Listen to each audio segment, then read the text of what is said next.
السلام علیکم ناظرین، B A second year subject Urdu کی آن لائن کلاس میں آپ سبھی کا خیر مقدم ہے۔ آج ہم پیپر سیکنڈ شاعری اور ترجمہ کے نصاب میں شامل غزل الطاف حسین حالی حصہ چارم کا مطالعہ کریں گے۔ ناظرین، اس سے پہلے کے ویڈیو میں ہم نے الطاف حسین حالی کا تعارف، ان کی حالت زندگی اور غزل نمبر 1، 2 اور 3 کا مطالعہ کیا تھا۔ آج ہم حالی کی غزل نمبر 4 کا مطالعہ کریں گے۔ غزل نمبر 4 کا پہلا شعر ہے۔ شاعر کہہ رہے ہیں: وحشت میں تھا خیال گل و یاسمی کہاں، لائی ہے بوئے انس نسیم چمن کہاں۔ بوئے انس بولتے ہیں محبت کی خوشبو، وہ یاسمین ایک پھول کا نام ہے۔ تو اس شعر میں حالی فرما رہے ہیں، اپنی دیوانگی کا اظہار کرتے ہوئے کہہ رہے ہیں کہ ہم کو اپنی دیوانگی میں کسی طرح کا اور کسی چیز کا ہوش ہی نہ تھا، لیکن جب اس دیوانگی کے عالم میں ہم کو اپنے محبوب کی محبت بھری خوشبودار ہوا کا احساس ہوا تو وہ دیوانگی میں کمی آئی۔ ہم پہ نسیم چمن کا احسان ہے کہ وہ ہمارے محبوب کی خوشبو لے آئی ہے۔ کہنے کا مطلب یہ ہے کہ جب ہمارے محبوب کی جو خوشبودار ہوا تھی، یعنی ہمارے محبوب کے ہونے کا جو احساس تھا، وہ جب چمن کی جو ہے بوئے انس خوشبودار ہوا جب وہاں لے کے آئی تو ہمیں ہمارے محبوب کے ہونے کا احساس ہوا کہ یعنی ہمارا محبوب ہمارے پاس پہنچ چکا ہے۔ اگلا شعر ہے بندگی کے ساتھ یہاں جو کہ دید بھی، جائے گا دیر چھوڑ کے اب برہمن کہاں۔ اپنی محبت اور عاشقی کے بارے میں شاعر فرما رہے ہیں کہ اس کی محبت کے ساتھ ساتھ اس سے ملاقات اور دیکھنے کی بھی خواہش ہے، یعنی اپنے محبوب سے محبت تو ہے ہی، لیکن اسے ہمیں دیکھنے اور اس سے ملاقات کرنے کی خواہش دل کے اندر جگ رہی ہے۔ جو شخص اس کے مندر میں صنم کے ساتھ بیٹھا ہوا ہو تو پھر اس کو تو ایک ہی جگہ عبادت اور ذوق دونوں حاصل ہو رہے ہیں، تو پھر بھلا وہ اس مقام کو کیسے چھوڑ سکتا ہے۔ یعنی جہاں آپ کی عبادت کی جگہ ہے، مندر مسجد، وہاں آپ کا محبوب، آپ کا خدا آپ کے ساتھ ہو تو پھر آپ کو عبادت کے لیے کسی دوسری جگہ جانے کی ضرورت نہیں ہے۔ تو اس لیے جو ہے دیر بولتے ہیں مندر کو، محبوب نے مندر چھوڑ کر نہیں جائے گا، اس بات سے تشبیہ دی گئی ہے محبوب کی موجودگی سے۔ اگلا شعر ہے: اہل طریق جس کو سمجھتے ہیں زاد راہ، وا دخل دست و برب کو اے راہجان کہاں۔ اہل مذہب یعنی دین کو سمجھنے والے لوگ جو ہوتے ہیں، دین کی اچھی سمجھ رکھتے ہیں، ان کو اہل مذہب سے مخاطب کرتے ہوئے شاعر فرماتے ہیں کہ جس چیز کو اپنی زندگی کی کامیابی کا ذریعہ، یعنی جاد راہ بولتے ہیں اپنی زندگی میں کامیابی کا راستہ، اپنی منزل مقصود سے پہنچنے کا راستہ سمجھتے ہیں تو وہ بالکل محفوظ ہے، کیونکہ جو لوگ سمجھتے ہیں کہ بھئی زندگی کی کامیابی کس طرح حاصل کی جا سکتی ہے، منزل پر کس طرح پہنچا جا سکتا ہے، وہ لوگ اپنے آپ میں محفوظ ہوتے ہیں، کیونکہ یہی چیز ایسی ہے کہ جہاں کسی طرح کا کوئی غبن یا پھر لوٹ یا مارا ماری کا اندیشہ نہیں ہوتا ہے، اور انسان اس دولت یعنی اپنے نامہ اعمال کے ساتھ بے خٹکے سے نکل جاتا ہے۔ تو اس میں شعر میں انسان کے اعمال کی طرف اشارہ کرتے ہوئے شاعر نے فرمایا ہے کہ جو دینی لوگ ہیں، اچھی سمجھ رکھنے والے لوگ ہیں، ان کو سب پتہ ہے کہ ہمیں کس طرح جو ہے ہم اپنے نامہ اعمال میں کن چیزوں کے ساتھ، کن نیکیوں کے ساتھ جو ہے اس دنیا سے جائیں گے تو ہمیں جنت جو ہے ملے گی۔ تو کل ملا کر اس میں آدمی کی نیکیوں کا، اس کے نامہ اعمال کے ساتھ جانے کا اشارہ کیا گیا ہے کہ اس میں کوئی لوٹ مار اور غبن کا اندیشہ بھی نہیں ہوتا ہے۔ اگلا شعر ہے: فصل خزاں کمی میں ہے صیاد گھات میں، مرغے چمن کو فرصت سیر چمن کہا۔ بہت ہی شاندار، بہت ہی اچھا شعر ہے۔ شاعر فرما رہے ہیں مرغے چمن کو بولتے ہیں بلبل یا کوئی بھی پرندہ جو باغ کے اندر رہتا ہے، تو بلبل جو ہے وہ عاشق کی مجبوری کی طرف اشارہ کرتے ہوئے شاعر کہہ رہے ہیں کہ بلبل کی موجودگی میں کہ بیچارہ مجبور ہو کر ہر طرف سے گھر چکا ہے، ادھر موسم خزاں چمن کی ویرانی کے در پہ ہے، ادھر صیاد شکاری جو ہے صیاد شکاری کو بولتے ہیں کہ گھات لگائے ہوئے بیٹھا ہوا ہے۔ اس وجہ سے اس بیچارے نے چمن کی سیر کرنے کا ارادہ ہی ترک کر دیا ہے۔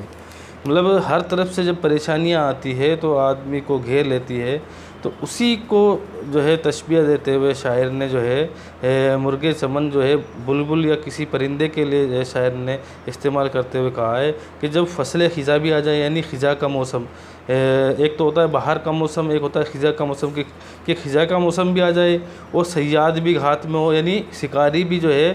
اس انتظار میں ہو کب ہم پرندے کا شکار کریں گے۔ تو اب اس ایسے ماحول میں جب خزاں کا موسم ہو، شکاری بھی گھات لگائے ہوئے بیٹھا ہو، تو اس ایسے موسم میں جو مرغِ چمن ہے، جو بلبل ہے، وہ اب کیسے کس بنا پر جو ہے وہ چمن کی سیر جو ہے بنا کسی پریشانی کے کر سکتی ہے، تو اس نے اپنا ارادہ ترک کر دیا ہے، چھوڑ دیا ہے کہ وہ چمن کی سیر اسے نہیں کرنا ہے۔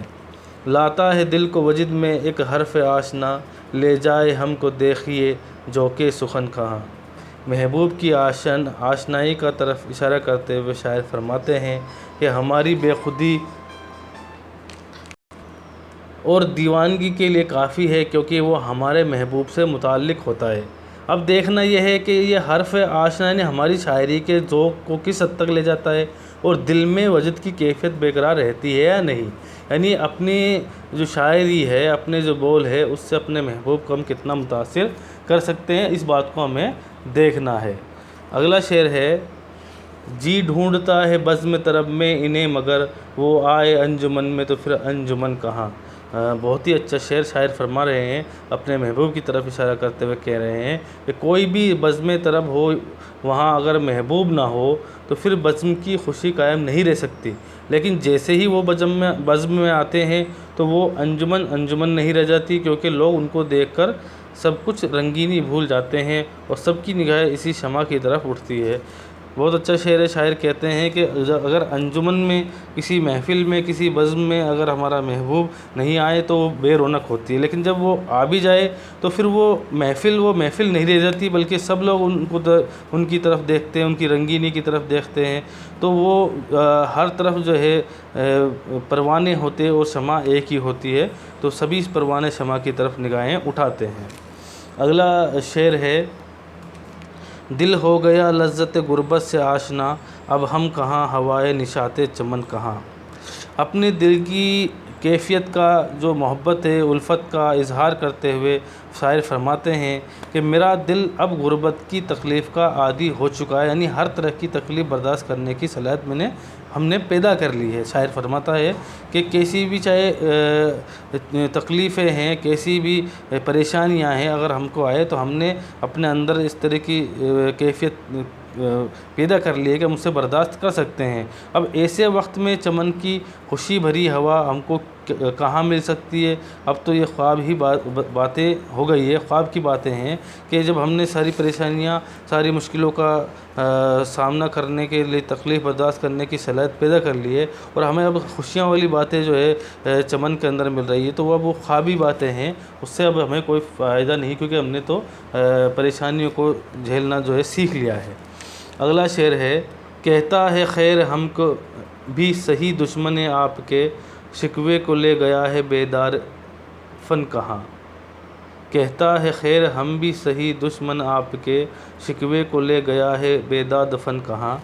اچھا شعر ہے، شاعر فرماتے ہیں کہ ہم نے جب اپنے محبوب کو شکوہ کیا تو سخت ناراض ہو گیا اور اپنے آپ کو ہمارا دشمن سمجھ کر باقاعدہ اس کا اعلان کر رہا ہے۔ اس پر حالی افسوس کرتے ہوئے شاعر فرما رہے ہیں کہ وہ دشمن فن ہمارے شکوے کو کسی انداز سے لے رہا ہے، یعنی ہم نے اپنے محبوب سے کوئی بات کہی، کوئی شکوہ گلا شکوہ کیا، تو اس نے اس کو جو ہے غلط اندیشے سے لیا اور ہمیں اپنا دشمن سمجھنے لگا، اور اب اس بات کا جو ہے چاروں طرف اعلان کر رہا ہے، تو جبکہ ہم یہ کہہ رہے ہیں کہ آپ نے سمجھنے میں پھیر کی، ہمارا کہنے کا مطلب وہ نہیں تھا، لیکن آپ ہمیں اب دشمن بنائے ہوئے ساری جو ہے باتوں کو چاروں طرف پھیلا رہے ہوں۔ اگلا شعر ہے، مقطع کا شعر ہے، غزل کا آخری شعر ہے۔ شاعر فرماتے ہیں کہ روکا بہت کل آپ کو حالی نے وا مگر، جاتا ہے مہو شوق کا دیوانہ پن کہاں۔ حالی جو ہے شاعر اپنے آپ سے خطاب کرتے ہوئے کہہ رہے ہیں کہ کل آپ کو محفل معشوق میں بہت روکنے کی کوشش کی، لیکن آپ تو اس کے شوق میں اتنے مہو یعنی دیوانے ہو گئے تھے کہ کسی کی پرواہ نہ کی، ابھی دیکھنا ہے کہ دیوانہ پن کیا گل کھلاتا ہے۔ یعنی حالی اپنے محبوب کی طرف اشارہ کرتے ہوئے فرما رہے ہیں کہ کل محفل میں ہمیں آپ کو روکنے کی بہت کوشش کی، لیکن آپ رکے نہیں۔ کیا دیوانگی تھی، کیا دیوانہ پن تھا، ابھی ہم دیکھ پائیں گے کہ کس حد تک آپ جا سکتے ہو۔ شکریہ ناظرین، حالی کی یہ غزل پوری ہوئی، نصاب میں شامل ساری غزلیں اب پوری ہو گئی ہے۔ اگلے ویڈیو میں ہم انتخاب نثر کے اسباق کا جائزہ لیں گے۔ شکریہ ناظرین۔